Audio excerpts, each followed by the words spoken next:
नई दुल्हन के बक्से में पुराने कपड़े क्यों? यह क्या है? दुल्हन के बक्से में फालतू की चीज़ें कौन डालता है भला? दुल्हन का बक्सा खुलते ही उसमें रखे उस पुराने कपड़े को देख कर सब परेशान हो रहे थे। दुल्हन यानी कि मैं। ये मेरे बचपन के कपड़े हैं, बेकार चीज़ नहीं। मैंने अपनी चुप्पी तोड़ी। अच्छा, तो तुम्हारी चाची ने मायके से तुम्हारी बचपन की निशानी भेजकर तुम्हारी यादें भी मिटा देना चाहती थी क्या? कुछ रिश्तेदार आपस में बोलकर हंसने लगे। अपना बक्सा मैंने खुद ही पैक किया था, मेरी चाची ने नहीं। मेरी बात सुनकर सबकी हंसी तो थम गई, पर सब दबी जुबान से यही कह रहे थे कि दुल्हन तो बड़ी मुंहफट है, नई में ही इसका मुंह सुरसा की भांति खुल गया है। तो आगे क्या होगा राम जाने। माँ तो रही नहीं जो इसकी मनमानियाँ बर्दाश्त करे, इसलिए तो चाची से भी इसकी बनती नहीं।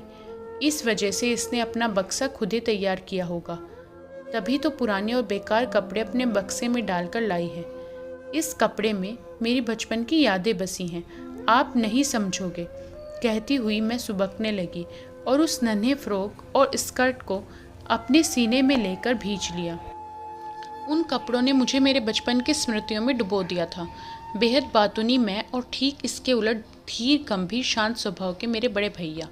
स्कूल से आते ही मैं दिन भर का ब्यौरा अपनी माँ को सुनाती, फिर उन्हीं सब बातों का पिटारा अपनी दादी के सामने खोलकर रख देती थी। पापा भी मेरी बातें बहुत धैर्यपूर्वक सुना करते थे। उस दिन भी वैन वाले अंकल ने मुझे घर लाकर छोड़ा था, पर अपनी बाहें फैलाए स्वागत करने वाली मेरी माँ वहाँ नहीं थी। हैरानी के साथ साथ अपनी माँ से बहुत नाराज़ थी मैं। मायूसी भरे कदमों से धीरे धीरे मैंने घर के अंदर प्रवेश किया। वहाँ सामने ही मुझे दादी मिल गई। माँ, मुझे लेने गेट तक क्यों नहीं आई दीदी? मैंने ठुनकते हुए पूछा। प्रत्युत्तर में दादी बस धीमे से मुस्कुराकर रह गई। आ बैठ, तुम्हारे जूते मुझे उतार दूँ, तब जाकर मुंह हाथ धोकर अपने कपड़े बदल लेना, दादी ने मुझसे कहा। तो मैंने फिर से उनसे वही सवाल दोहराया, माँ कहाँ है दादी? उन्होंने सांकेतिक भाषा में माँ के कमरे की ओर इशारा किया। वहाँ जाकर देखा तो माँ बिस्तर पर पड़ी हुई थी और पापा उनके पास ही चिंतित मुद्रा में बैठे हुए थे। आ गई मेरी लाडो, माँ ने कहा और धीरे से उठकर बैठने लगी। लेटी रहो, तुम्हें अभी उठने की ज़रूरत नहीं, मैं इसके कपड़े बदल देता हूँ, पापा ने कड़ी आवाज़ में कहा। क्या हुआ माँ को? माँ क्यों नहीं उठ सकती पापा? मैंने रुआसा होकर पूछा। अभी माँ की तबीयत थोड़ी नासाज है, उन्हें आराम करने दो बेटा, पापा ने कहा। तो मैं माँ की ओर लपकी। देखो बेटा, ज़रा संभल कर माँ के पास जाना, उसे जोर हिलाना डुलाना मत। पापा के इतना कहते ही मेरी रुलाई जोर से फूट पड़ी। फिर माँ ने मुझे इशारों से अपने पास बुलाया। मैं कितनी देर तक माँ के पास बैठी सुबकती रही। माँ मुझे हौले हौले सहलाती रही। मेरी समझ से परे था कि आखिर माँ को हुआ क्या है। तुम्हें क्या हुआ है माँ? मैंने अपनी रुलाई दबाकर पूछा। बस थोड़ी सी थकान है, मैं बहुत जल्द ठीक हो जाऊंगी, माँ ने जबरन मुस्कुराने का प्रयास किया। माँ के कहे अनुसार मैं उनके ठीक होने की राह तकती रहती थी, पर मेरे इंतज़ार के पल खत्म होने का नाम ही नहीं ले रहे थे। छुट्टी के बाद स्कूल वैन से उतरकर सूनी आंखों से माँ की राह तकना, फिर बुझे मन से घर के अंदर प्रवेश करना, यही नियति बन गई थी मेरी। माँ को सामने न पाकर मेरी चपलता धीरे धीरे कम होने लगी थी। अपने जूते मोजे खुद से खोलना भी सीख गई थी मैं। अब माँ की जगह मीना काकी मेड मुझे खाना परोस कर देती थी। अब मैं भी पहले की तरह दादी को अपने स्कूल के किस्से कहानियाँ नहीं सुनाया करती थी।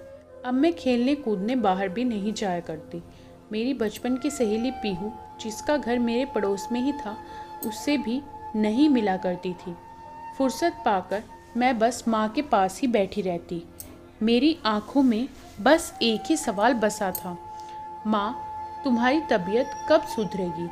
माँ अब पहले से ज़्यादा कमज़ोर हो गई थी। पापा भी पहले की तरह हंसते बोलते नहीं थे। भैया भी पहले से और अधिक गंभीर रहने लगे थे। सब कुछ बदला बदला सा नज़र आने लगा था। बस एक ही चीज़ नहीं बदली थी, माँ मुझे नियमित रूप से कहानियाँ सुनाना नहीं भूलती। उनकी जादुई उंगलियाँ मेरे बालों में फिरते ही मैं गहरी नींद में सो जाती।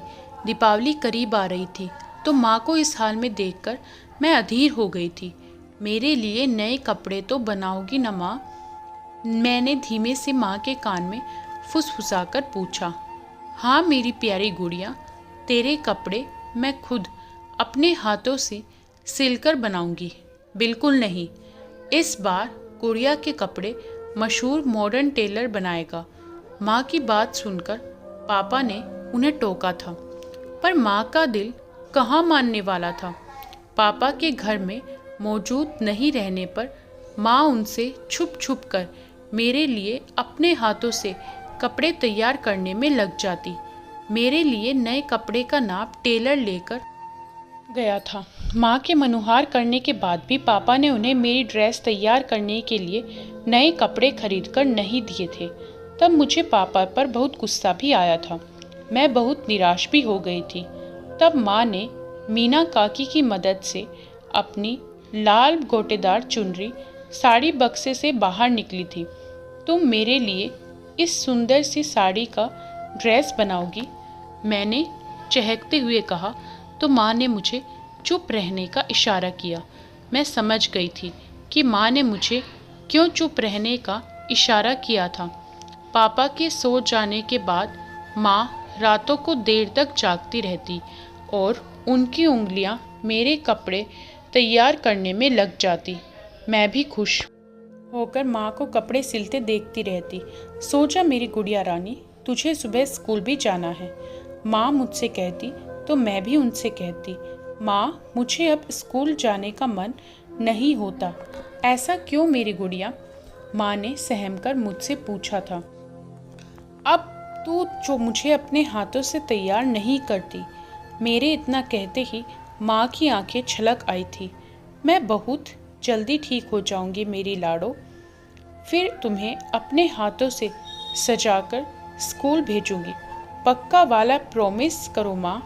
मेरे हाथों को चूमकर माँ ने मुझे आश्वस्त किया था। मैं तो तुम्हारे हाथों के बने कपड़े ही इस दीपावली पर पहनूंगी। और हाँ माँ, तुमसे लाल रिबन भी अपने बालों में लगवाऊंगी। हाँ मेरी गुड़िया, माँ ने अपनी रुलाई दबाकर कहा था। मैं इस बात से बिल्कुल अनभिज्ञ थी कि माँ अपनी कैंसर की बीमारी से दिन प्रतिदिन मौत के करीब जाती जा रही थी। गुड़िया की माँ, अभी तक जाग रही हो? नींद नहीं आ रही क्या? कमरे की बत्ती जलते देख उस दिन पापा ने माँ को टोका और कमरे में चले आए थे।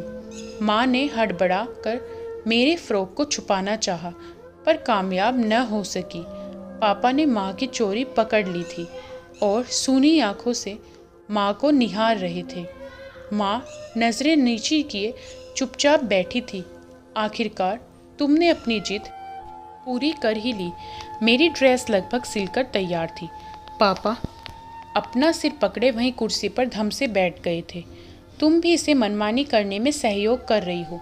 तुम्हें पता है ना कि डॉक्टर ने तुम्हारी मालकिन को पूर्ण बेड रेस्ट की सलाह दी है। उस दिन मीना काकी पर पापा का गुस्सा फूट पड़ा था। वे माँ की देखभाल के लिए उनके कमरे में ही सोती थी। उन्हें तो माँ ने अपने भावनाओं के बंधन में बांध रखा था। खुद एक माँ होकर वे एक माँ से अपने बच्चे को प्यार करने का हक भला कैसे छीन पाती। आप जाकर सो जाइए, बच्चों को भी स्कूल जाना है और आपको ऑफिस। मैं बस सोने ही जा रही थी। उस रात न माँ के कहने का पापा पर कोई असर हुआ और न ही वे मीना काकी पर विश्वास कर पाए थे। उस रात पापा उठकर हॉल में भैया के पास सोने भी नहीं गए थे।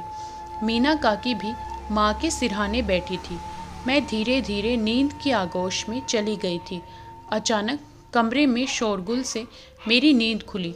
डॉक्टर आला लगाकर माँ का परीक्षण कर रहे थे। दादी और भैया भी माँ को कमरे में घेरे खड़े थे। डॉक्टर की चुप्पी ने माँ के न होने का एहसास कराया। पापा मुझे गोद में उठाकर जोर जोर से रोने लगे थे। भैया और दादी भी फफक कर रो पड़े थे। आज मेरे सब्र का बांध टूट गया था। पापा ने माँ के शरीर को जोर से हिलाने डुलाने के लिए मना किया था, पर आज मैं माँ के स्थिर पड़े शरीर को पागलों की तरह हिलाकर जगाने का असफल प्रयास कर रही थी। सुबह माँ को सजा धजाकर माँ को ले जाया जा रहा था। लोग मुझे उन्हें अंतिम प्रणाम के लिए कहा, पर मैं बस एक ही रट लगाए हुई थी, माँ को मत जाने दो ना, उन्हें कोई रोक लो ना, मैं अब उन्हें बिल्कुल भी तंग नहीं करूँगी। पर लोगों के करुण रुदन में मुझ बच्ची के मन की आवाज़ कहीं दब सी गई। माँ अपनी अंतिम यात्रा पर निकल पड़ी थी। मेरी लाल ड्रेस माँ ने दीपावली पर पहनने के लिए सिलकर तैयार कर दी थी, पर दीपावली तो क्या मैं कभी भी उस फ्रॉक को पहन नहीं पाई। माँ जो नहीं थी मुझे लाल रिबन लगाकर तैयार करने के लिए। मैंने बस माँ की उस आखिरी निशानी को अपने हृदय में सहेज कर रख लिया था। जब भी माँ की याद सताती तो उस ड्रेस को अपने सीने में भींच लेती। माँ तो नहीं मिलती, पर उसके प्यार भरी गर्माहट रूह को ज़रूर सुकून देती थी। बहुत परेशान लग रही हो? कोई दिक्कत है तो मुझे बता सकती हो। अपने पति की बातों से मैं वर्तमान में लौटी। कुछ नहीं, कुछ भी तो नहीं। मैंने अपने आंसुओं को छुपाते हुए उनसे कहा, ये तुम्हारे हाथों में किसके पुराने कपड़े हैं? पतिदेव ने पूछा तो मैं फिर से भावुक हो गई। अरे भाई, तुम रोने क्यों लग गई? मैंने तो बस यूं ही पूछ लिया।